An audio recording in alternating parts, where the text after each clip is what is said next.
തിരുവചന പ്രദീപത്തിലൂടെ ദൈവവചനം ശ്രവിക്കുവാൻ ഒരു കർത്തൃദിവസം കൂടെ ദൈവം നമുക്ക് നൽകിയതിനായി സ്തോത്രം. ഇന്ന് നാം ചിന്തിക്കുന്നത് പ്രത്യാശയുടെ വാതിലായി മാറിയ ആഖോർ താഴ്വരയെക്കുറിച്ചാണ്. എരിഹോവിൻ്റെ മേൽ വൻ വിജയം വരിച്ച ഇസ്രായേൽ ജനത്തിന് ഹായി എന്ന ചെറു പട്ടണത്തിൻ്റെ മുമ്പിൽ പരാജയപ്പെട്ട് പിന്മാറേണ്ടി വന്നു. ചെറിയ പട്ടണമായതുകൊണ്ട് 3000 പേരെ മാത്രമേ യുദ്ധത്തിന് അയച്ചുള്ളൂ. അതിൽ 36 പേർ കൊല്ലപ്പെട്ടു. അമോര്യരുടെ മുമ്പിൽ പരാജയപ്പെട്ട യോശുവയും ഇസ്രായേലും ദൈവമുമ്പാകെ വീണുകിടന്ന് കരയുവാൻ തുടങ്ങി. ദൈവം യോശുവയോട്, ഇസ്രായേൽ പാപം ചെയ്തിരിക്കുന്നു, ഞാൻ അവരോട് കൽപ്പിച്ചിട്ടുള്ള എൻ്റെ നിയമം അവർ ലംഘിച്ചിരിക്കുന്നു, അവർ ശപഥാർപ്പിതമെടുത്തിരിക്കുന്നു. ശാപം നിങ്ങളുടെ ഇടയിൽ നീക്കാതിരുന്നാൽ ഞാൻ നിങ്ങളോട് കൂടി ഇരിക്കുകയില്ല. ശാപം നിങ്ങളുടെ ഇടയിൽ നീക്കിക്കളയും വരെ ശത്രുക്കളുടെ മുമ്പിൽ നിൽപ്പാൻ നിങ്ങൾക്ക് കഴിയുകയുമില്ല. ദൈവം യോശുവയോട് കൽപ്പിച്ചതനുസരിച്ച് ഇസ്രായേൽ പാളയത്തിലൊരു ശുദ്ധീകരണം നടത്തുവാൻ തീരുമാനിച്ചു. ഗോത്രമായി ഇസ്രായേലിനെ യോശുവയുടെ മുമ്പിൽ വരുത്തി. യഹൂദാ ഗോത്രത്തിൽ സർഹ്യകുലത്തിൽ കർമ്മിയുടെ മകനായ ആഖാൻ പിടിക്കപ്പെട്ടു. ആഖാൻ കുറ്റസമ്മതം നടത്തുകയും പാപം ഏറ്റുപറയുകയും ചെയ്തു. പാളയത്തിൽ പാപമുണ്ടായിരുന്നതിനാൽ ജനം ശത്രുവിൻ്റെ മുമ്പിൽ പരാജയപ്പെട്ടു എന്ന് മാത്രമല്ല, ജീവനുള്ള ദൈവത്തിൻ്റെ നാമം ജാതികളുടെ ഇടയിൽ ദുഷിക്കപ്പെടുകയും ചെയ്തു. ഇത് ഇസ്രായേൽ സഭയെ മുഴുവൻ ബാധിച്ച പാപമായതിനാൽ ദൈവം ആഖാനെയും തനിക്കുള്ളവരെയും നശിപ്പിക്കുവാൻ തീരുമാനിച്ചു. ദൈവത്തിൻ്റെ നീതിയാണ് നാം ഇവിടെ ദർശിക്കുന്നത്. നീതിമാനായ ദൈവത്തിന് പാപത്തെ ശിക്ഷിക്കാതിരിക്കുവാൻ കഴിയുകയില്ല. ആഖാന്റെ മേൽ ന്യായവിധി നടത്തിയ സ്ഥലത്തിന് ആഖോർ താഴ്വര എന്ന് പേർ പറയുന്നു. ദൈവത്തിൻ്റെ ഉഗ്രകോപം മാറി ആ സ്ഥാനമാണ് ആഖോർ താഴ്വര. ഇസ്രായേലിൻ്റെ മേൽ വരേണ്ടിയ ന്യായവിധി ഇതാ ആഖാന്റെ മേൽ കൽക്കുന്നുകൂട്ടി ദൈവം ന്യായവിധി നടത്തിയിരിക്കുന്നു. ഇതൊരു സാദൃശ്യമായി ചിന്തിച്ചാൽ മനുഷ്യവർഗത്തിൻ്റെ മുഴുവൻ പാപവും ഏറ്റുവാങ്ങി ക്രിസ്തു ക്രൂശിൽ യാഗമായി തീർന്നതിനെ കുറിക്കുന്നു. ആഖാന്റെ മേൽ കൽക്കുന്നുകൂട്ടിയ സ്ഥലത്തിന് ആഖോർ താഴ്വര എന്ന് പേര് വന്നെങ്കിലും അത് പിൽക്കാലത്ത് പ്രത്യാശയുടെ കവാടമായി മാറിയതായി ഹോശേയ 2:15 നാം വായിക്കുന്നു.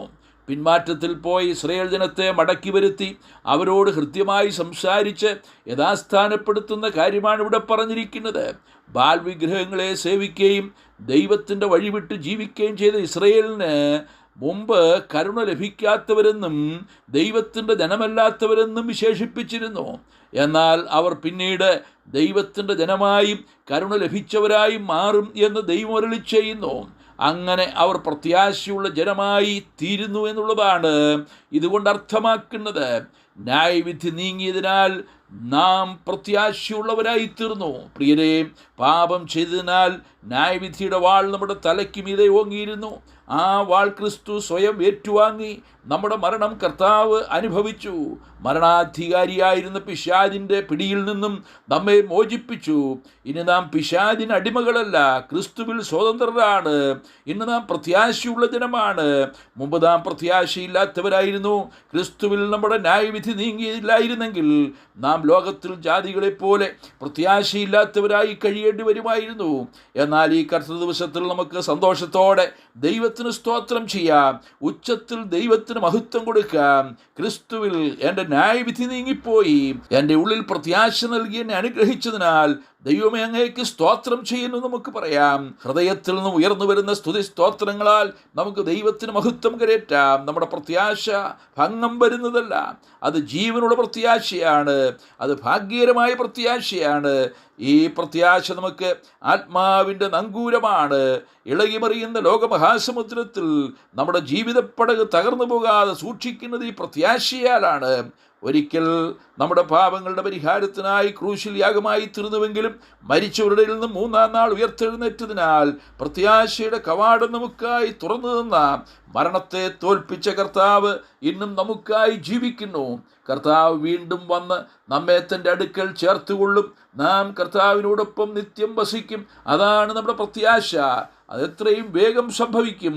അതുവരെ നമ്മെ നിത്യനായ വിധിയിൽ നിന്ന് വിടിവിച്ച് സ്വർഗീയമായ പ്രത്യാശ നൽകി അനുഗ്രഹിച്ച ഈ നല്ല നാഥനെ സ്നേഹിച്ചും സേവിച്ചും നമ്മുടെ കർത്താവിൻ്റെ മഹത്വത്തിനായി ജീവിക്കാം ദൈവം നമ്മെ അതിനായി സഹായിക്കുമാറാകട്ടെ. സ്വർഗീയ പിതാവേ, ഞങ്ങൾ അങ്ങേക്ക് സ്തോത്രം ചെയ്യുന്നു. ഞങ്ങൾ മുമ്പ് പ്രത്യാശയില്ലാത്തവരായിരുന്നു. ഞങ്ങളുടെ മേൽ ദൈവത്തിൻ്റെ ന്യായവിധിയുടെ വാൾ ഓങ്ങിയിരുന്നു. എന്നാൽ കർത്താവായ യേശു ക്രിസ്തുവിൽ കൂടെ ഞങ്ങളുടെ ന്യായവിധി നീക്കിയത് കൊണ്ട് ഞങ്ങൾ അങ്ങേക്ക് സ്തോത്രം ചെയ്യുന്നു. ഇന്ന് ഞങ്ങളെ പ്രത്യാശയുള്ള ജനമാക്കി തീർത്തത് കൊണ്ട് സ്തോത്രം. ഞങ്ങളുടെ പ്രത്യാശ എത്രയും വേഗം നിവർത്തിക്കപ്പെടും. ഞങ്ങളുടെ കർത്താവ് വരും, ഞങ്ങളെ അവിടുത്തെ സന്നിധിയിൽ ചേർക്കും.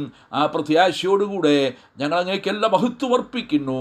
ക്രിസ്തുയേശുവിൻ്റെ ധന്യമായ നാമത്തിൽ തന്നെ. ആമേൻ.